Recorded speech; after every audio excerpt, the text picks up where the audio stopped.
નમસ્કાર, BBN news ચેનલમાં આપનું સ્વાગત છે। હું છું કવિતા પંચાલ ને હવે જોઈએ આજના સમાચાર।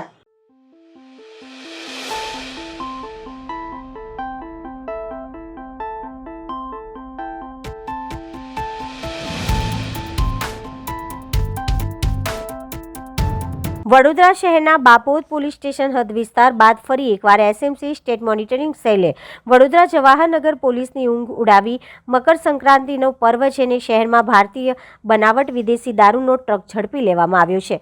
રણોલી જીઆઈડીસી વિસ્તારમાં એક પ્લોટમાંથી ટ્રકમાં રહેલ કન્ટેનરમાં ભારતીય બનાવટના વિદેશી દારૂના જંગી જથ્થા સાથે 4 ઈસમોને એસએમસીએ અટકાયત કરી હોવાની પ્રાથમિક માહિતી સામે આવી છે। આ મામલે જવાહરનગર પોલીસ મથકમાં કાર્યવાહી ચાલી રહી છે। સ્ટેટ વિજિલન્સે કરેલ કાર્યવાહી રણોલી જીઆઈડીસી વિસ્તારમાં આવેલ ખાનગી પ્લોટમાં એક ટ્રકમાં રહેલ કન્ટેનરમાં અંદાજિત 700થી વધુ પેટી ભારતીય બનાવટની વિદેશી દારૂ હોવાનું સામે આવ્યું છે। આ સાથે 4 ઈસમોને પણ ઝડપી લેવામાં આવ્યા છે। હાલમાં સ્ટેટ મોનિટરિંગ સેલ એસએમસીની કાર્યવાહી ચાલી રહી છે।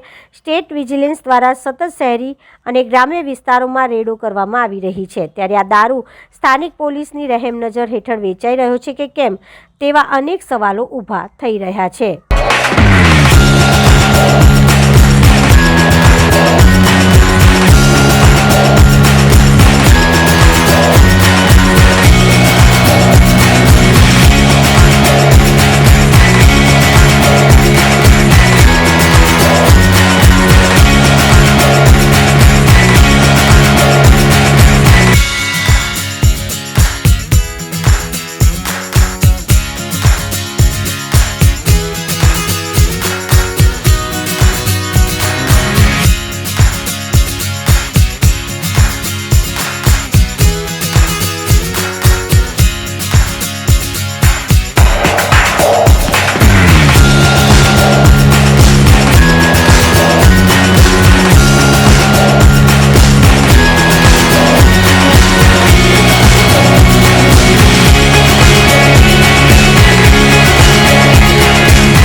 તાજેતરમાં નવીન બનેલા ડભોઈ સરિતા ફાટક રેલવે ઓવરબ્રિજ ખાતે સર્જાયો અકસ્માત।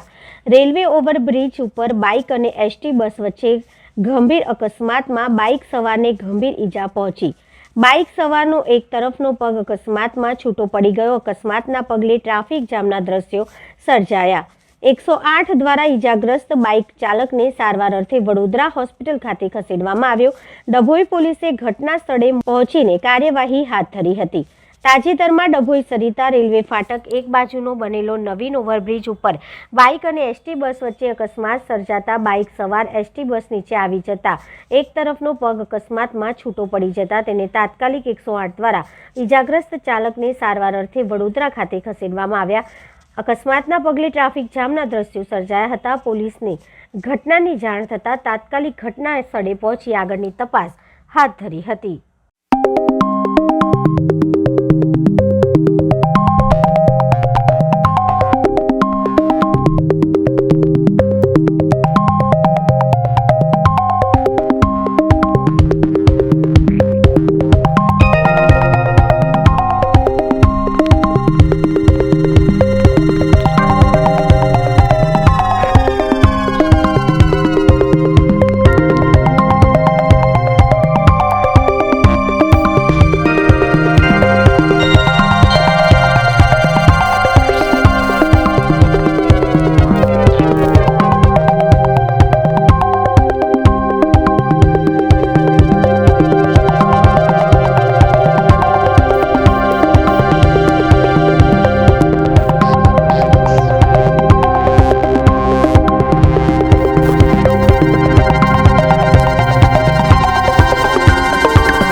ગૌશાળામાં ગાયોના નિભાવ માટે સરકારમાંથી નિભાવ ખર્ચ નહીં મળતા ઉપલેટા એનિમલ હોસ્ટેલ બંધ કરવી પડશે તેવી પરિસ્થિતિનું નિર્માણ થઈ રહ્યું છે। ગુજરાત સરકાર માટે ગૌરવરૂપ રાજકોટ જિલ્લાના ઉપલેટાની એનિમલ હોસ્ટેલ નિર્ભાવ ખર્ચના અભાવના કારણે 800થી વધુ ગાયોનું પાલન પોષણ મુશ્કેલીમાં મુકાયું છે. આ એનિમલ હોસ્ટેલનો 1 વર્ષનો સવા કરોડથી વધુનો તોતિંગ ખર્ચો થઈ રહ્યો છે, ત્યારે સરકારમાંથી કોઈ આર્થિક સહાય નથી મળી રહી, જેથી બંધ કરવી પડશે તેવી સ્થિતિ જોવા મળી રહી છે. રખડતા ઢોર અંગે હાઈકોર્ટ અને અનેક વખત ટકોર કરી છે, છતાં સરકારની આંખ ઉઘડતી નથી. ત્યારે સરકારે હિન્દુ અને ગૌશાળા માતાના નામે અનેક લાભો લીધા પણ સહાય આપતા નથી. ત્યારે શહેરના આગેવાનો અગ્રણી દાતાઓના સાથ સહકારથી ઉપલેટા નગરપાલિકાની ઉપલેટાના પાટણ વાવ રોડ ઉપર શરૂ કરેલ એનિમલ હોસ્ટેલના શરૂઆતના 3 મહિનાનો ખર્ચ ઉપલેટા વડચોક ગૌસેવા સમાજે ઉપાડ્યો હતો. એનિમલ હોસ્ટેલના ટ્રસ્ટીઓએ અનેક વખત રાજકોટ કલેક્ટર, ગાંધીનગર ધારાસભ્ય, સાંસદ સભ્ય જેવા જવાબદારો સમક્ષ રૂબરૂ રજૂઆતો કરી છે. આ હોસ્ટેલની મુલાકાતે કેન્દ્રીય મંત્રી પુરુષોત્તમ રૂપાલા, કથાકાર જિગ્નેશ દાદા, સાંસદ રમેશભાઈ ધડુક, ધારાસભ્ય મહેન્દ્ર પાડલિયા વગેરે આવીને સહાય મળશે તેવા લુખ્ખા વચનો પણ આપી ગયા છે. ત્યારે હવે તો એનિમલ હોસ્ટેલને તાળા મારવા પડે તેવી સ્થિતિ આવીને ઊભી રહી ચૂકી છે. આવડી મોટી એનિમલ હોસ્ટેલ અને તેમાં રહેલા પશુઓના નિભાવ માટે હાલ વાર્ષિક અંદાજિત ₹1.25 કરોડ જેટલો ખર્ચ થઈ રહ્યો છે. ત્યારે આ ખર્ચ સામે ગુજરાત રાજ્ય સરકાર તરફથી એક ફદ્યું પણ મળતું નથી, જેથી આની એનિમલ હોસ્ટેલ બંધ કરી દેવી પડે તેમ છે. ત્યારે ગૌશાળા માટે સરકાર સહાય આપે અને પ્રજાના પ્રતિનિધિ વચનો પાડવામાં અને ગૌ માતા પ્રત્યે મહેનત કરે તેવી માંગ ઉઠી છે. ચીફ ઓફિસર ઉપલેટા નગરપાલિકા. ઉપલેટા નગરપાલિકા દ્વારા છેલ્લા 2 વર્ષથી રખડતા ઢોરના પશુઓ જે છે એના નિવારણ માટે એનિમલ હોસ્ટેલ કાર્યરત કરવામાં આવેલી છે. આ રખડતા પશુઓ જે છે એમનું નિભાવ ખર્ચ ઉપલેટાના જાહેર જનતા દ્વારા ફંડ ફાળો અને સામાજિક સંસ્થાઓ દ્વારા એકત્રિત કરી તેમનો નિભાવ ખર્ચનો બરાબર છે ખર્ચ કરવામાં આવે છે. આ માટે આમ પ્રજામાંથી બહોળા પ્રમાણમાં પ્રતિસાદ મળેલો છે.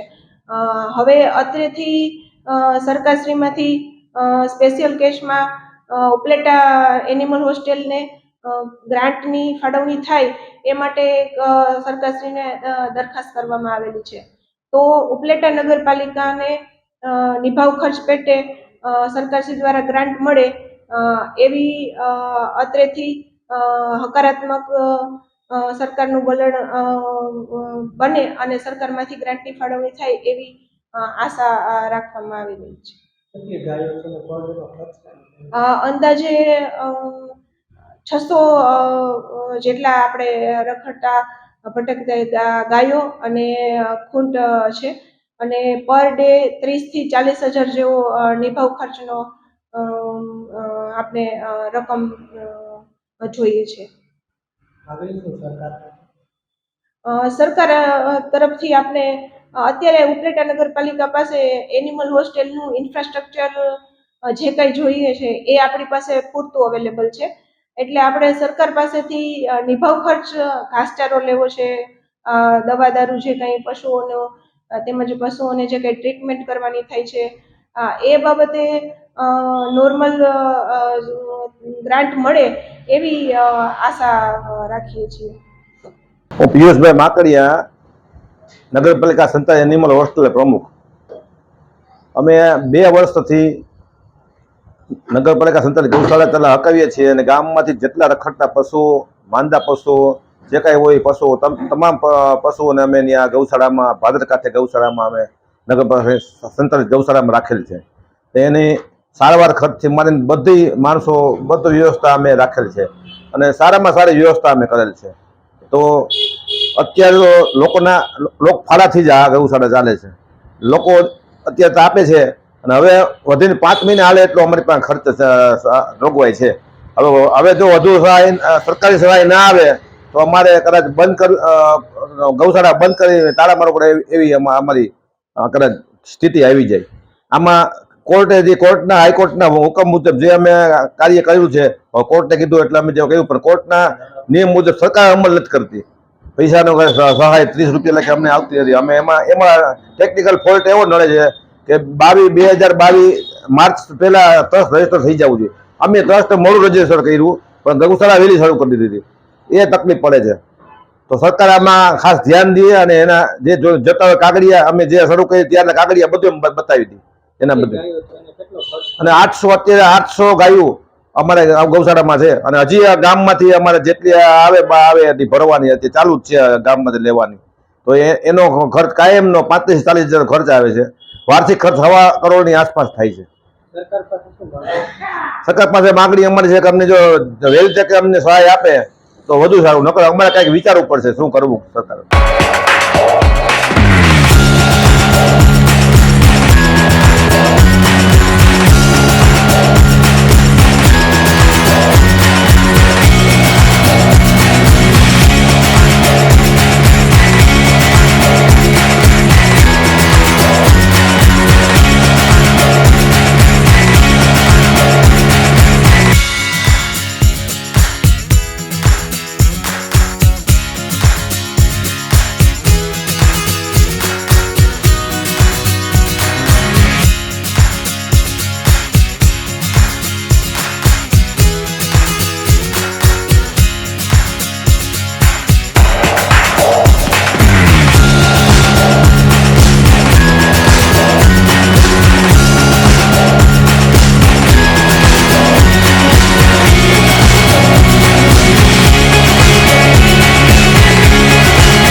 ડભોઈ મુકામે હેડ ઓફિસ ધરાવતી શ્રી મહાલક્ષ્મી મર્કન્ટાઇલ કોઓપરેટિવ બેંકનું બેન્કિંગ બિઝનેસ માટે રિઝર્વ બેંક ઓફ ઇન્ડિયાએ અવધિની મુદત 2 માર્ચ 2024 સુધી હોવા છતાં લાયસન્સ એકાએક કેન્સલ કરતા થાપણદારો તથા નાના બચતકારોમાં ગભરાટ વ્યાપેલો છે અને આરબીઆઈ થાપણદારોની ડિપોઝિટની રકમ વહેલામાં વહેલી તકે પરત આપે એવી માંગ કરાયેલ છે.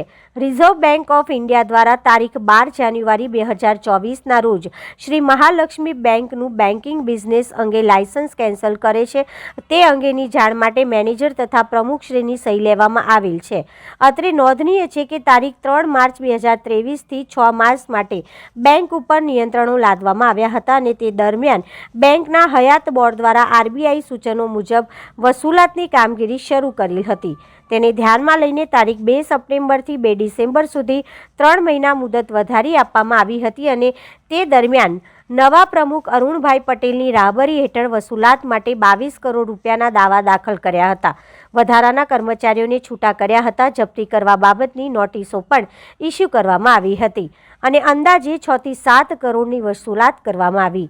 આ કામગીરીને જાહેર હિતમાં ધ્યાનમાં રાખીને રિઝર્વ બેંક ઓફ ઇન્ડિયાએ આ અવધિને તારીખ 2 ડિસેમ્બર 2023થી આગળ 2 માર્ચ 2024 સુધી લંબાવી આપેલ હતી અને બેંકના બોર્ડ દ્વારા વસૂલાત બાબતે કડકમાં કડક પગલાં લેવાયા હતા.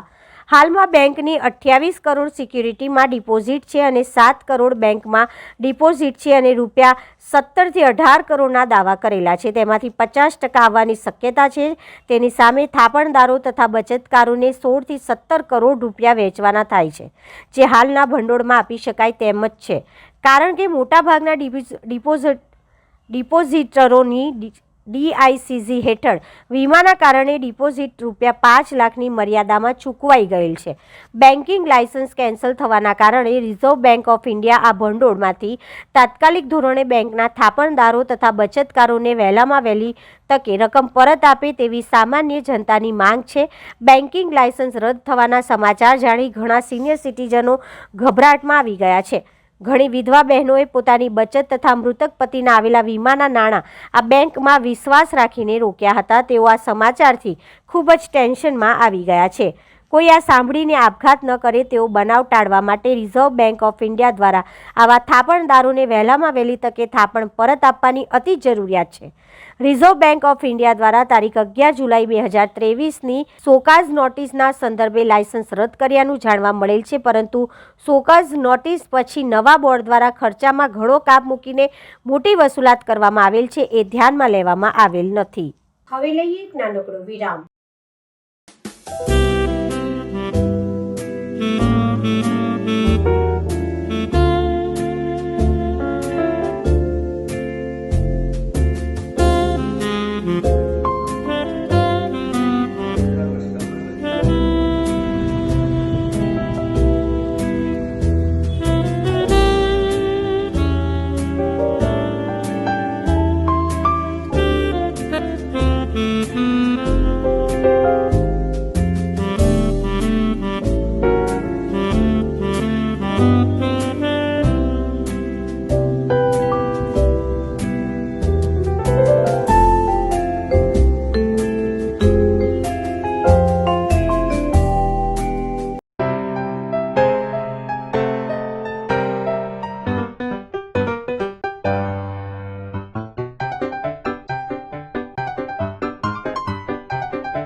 BBN ન્યૂઝ ચેનલમાં આપનું સ્વાગત છે।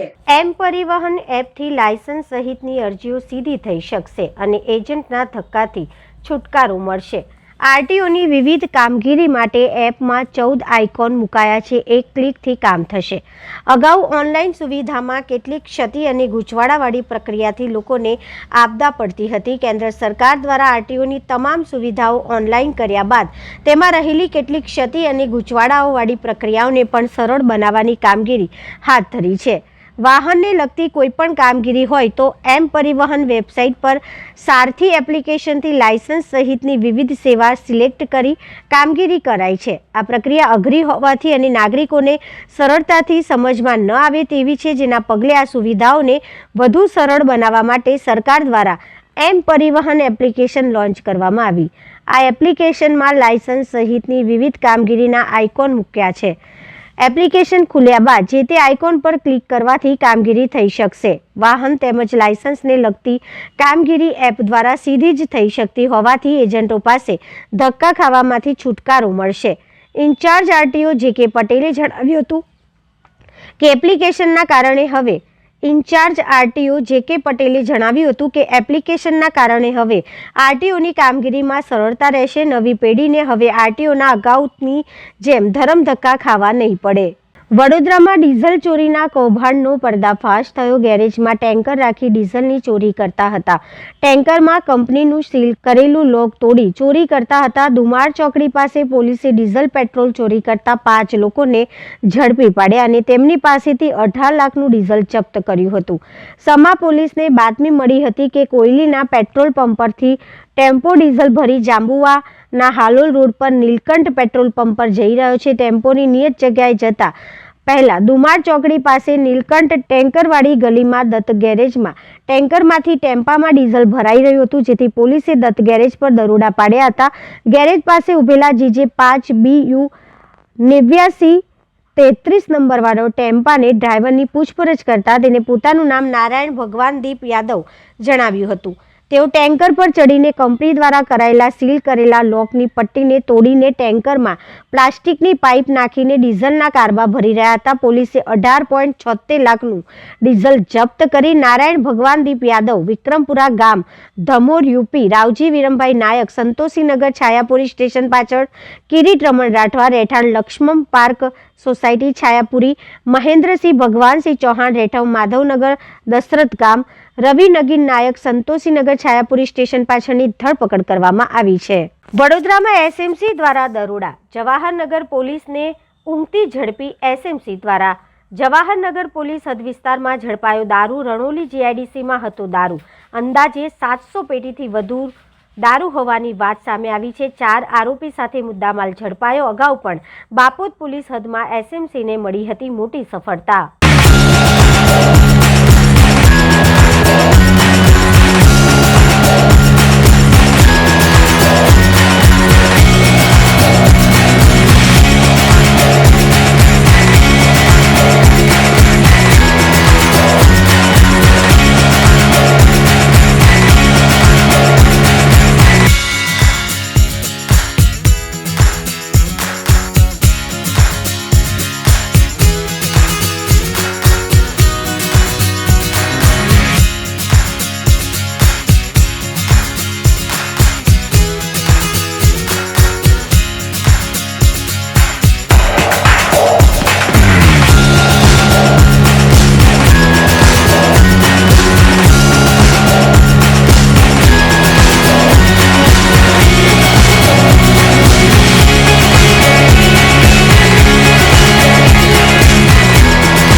છોટાઉદેપુર જિલ્લાના કવાડ તેમજ નસવાડી તાલુકામાંથી 17 ઘરફોડ ચોરીના આરોપીને છોટાઉદેપુર એલસીબીએ ઝડપી પાડ્યો. પ્રાપ્ત વિગત અનુસાર વર્ષ 2018 થી 2021 સુધીમાં 17 જેટલી ઘરફોડ ચોરી કરનારી સમ્રાઠવા નાગરાજ, જે કવાડ તાલુકાના ભૂમસવડા ગામનો રહીશ છે, જે 4 વર્ષથી પોલીસને ચકમો આપી નાસ્તો ફરતો હતો. આ આરોપી બાબતે છોટાઉદેપુર એલસીબીને ખાનગી રાહે બાતમી મળી હતી કે પોલીસ છોટાઉદેપુર જિલ્લાના 3 તાલુકાના વિવિધ પોલીસ મથકમાં નોંધાયેલ ચોરીના ગુનાનો આરોપી છોટાઉદેપુર શહેરમાં આવ્યો છે, જેથી એલસીબી પોલીસે બાતમીવાળી જગ્યાએ તપાસ કરતા આરોપી હાજર હતો, જેને ઝડપી લઈ કાયદેસરની કાર્યવાહીની તજવીજ હાથ ધરાઈ છે.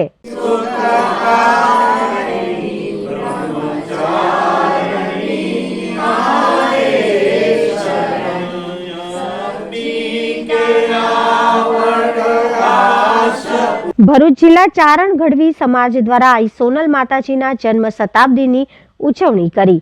ભરૂચ જિલ્લાના ચારણ ગઢવી સમાજ દ્વારા ચારણ જોગમાયા આઈ શ્રી સોનલ માતાજીના 100મા જન્મદિવસ સોનલ બીજની ખોડીદાનભાઈ ગઢવીના નિવાસસ્થાને માતાજીની સ્તુતિ, આરતી અને આરાધના કરી જન્મ શતાબ્દીની ઉજવણી કરવામાં આવી.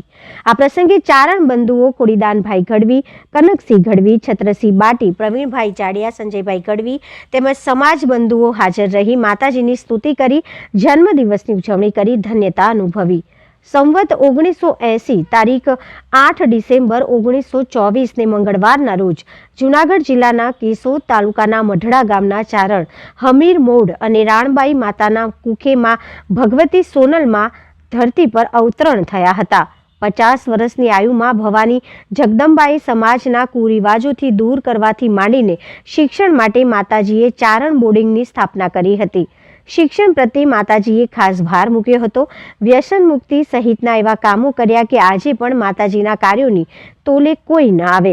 સાક્ષાત જગદંબા સ્વરૂપ આઈ માના દર્શન માત્રથી ભવ તરી જવાય. આજે માના અવતરણ દિવસે માતાજીના ધામ કેશોદ તાલુકાના મઢડા મુકામે માતાજીના જન્મ શતાબ્દી મહોત્સવ તારીખ 11, 12, 13 જાન્યુઆરી 24ના રોજ ભવ્ય ઉજવણી ચાલી રહી છે. 700 એકર જમીનમાં ભવ્ય મંડપ, ધર્મસભા, ભજન ડાયરો અને ભોજન પ્રસાદી પાર્કિંગનું આયોજન કરવામાં આવ્યું છે. ગુજરાતના રાજ્યપાલ અને મુખ્યમંત્રી સહિતના અનેક મહાનુભાવો આ જન્મ શતાબ્દીમાં આવશે.